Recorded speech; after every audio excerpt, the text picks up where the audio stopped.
Karibu sana mtazamaji wetu. Jeshi la Israel limetangaza kwamba limepokea taarifa za awali kuhusu kile linachokiita shambulio la kigaidi lililotokea katika eneo la mkoa wa Bethlehem ndani ya ukingo wa magharibi unaokaliwa kwa mabavu.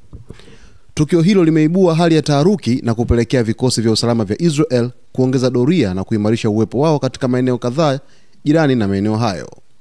Kwa mujibu wa taarifa za jeshi hilo, bado ni mapema kuthibitisha undani wa kile kilichojiri, lakini vyombo vya habari vya Israel vimeripoti kwamba watu 3 wamejeruhiwa. Gazeti maarufu la Haaretz limeandika kwamba majeruhi hao wamehamishwa kwa haraka na kupatiwa matibabu, huku maelezo kuhusu hali zao za kiafya yakisubiri uthibitisho rasmi. Mashahidi wa eneo hilo wamenukuliwa wakisema kuwa milio ya risasi na hali ya taharuki ilitanda ghafla na vikosi vya jeshi la Israel vilifika kwa haraka baada ya shambulio hilo. Wakati huo huo, wanajeshi walifunga baadhi ya barabara ndogo zinazoelekea Bethlehem, jambo lililosababisha msongamano mkubwa wa magari na hofu ya wakazi wa eneo hilo.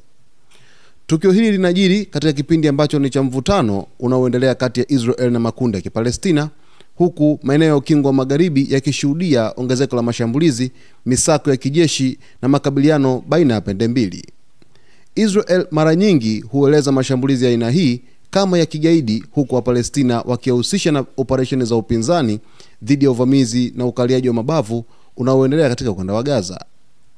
Hadi sasa hakuna kundi lolote lililodai kuhusika na shambulio hili, lakini wataalamu wa masuala ya usalama wanasema kwamba huenda matukio kama haya yakaendelea kushuhudiwa kutokana na hali tete ya kisiasa na kijeshi katika ukanda wa Gaza na ukingo wa magharibi. Mamlaka ya Palestina bado haijatoa tamko rasmi kuhusiana na shambulio hilo, lakini waangalizi wanasema tukio hili linaweza kuathiri zaidi juhudi zinazofanywa na jumuiya ya kimataifa kutuliza hali ya mzozo katika eneo hilo.